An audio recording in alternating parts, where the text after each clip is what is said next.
সুরজিতের গান, গল্প ও কবিতার আসরে সকলকে স্বাগত।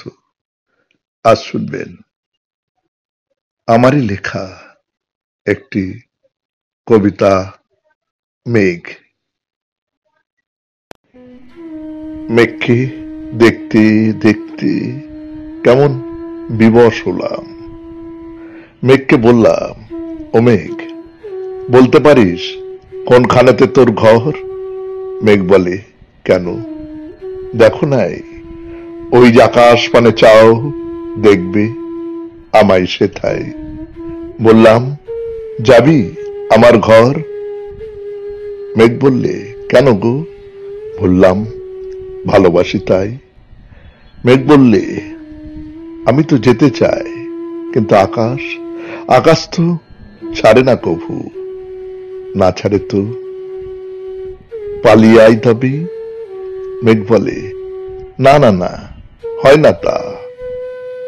আকাশ হবে কেঁদে আকুল, আকাশ আমায় ছাড়া বাঁচবে না আর।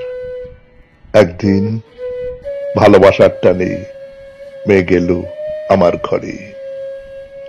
মেঘে বৃষ্টিতে হলাম একসা,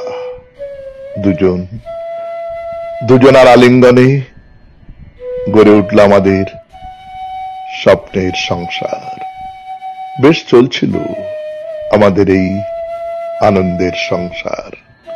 হঠাৎ একদিন ঘন ঘন বিদ্যুতের চমক ও কান ফাটানো শব্দে আমাদের সংসার ভেঙে হলো খান খান। আকাশ এসে ছিনিয়ে নিয়ে গেল আমার ভালোবাসা মেঘকে। আমার হৃদয় হলো ভেঙে চুরমার। এখন আমি কেঁদে কেঁদে খুঁজে ফিরি আমার মেঘেরে ওই দূর আকাশেতে। নমস্কার। শুনলেন কবিতা মেঘ, কলমে ও কণ্ঠে সুরজিৎ দাস, বাঁশিতে ধ্রুবভর। সমগ্র অনুষ্ঠানটির সম্পাদনায় সুরজিৎ দাস।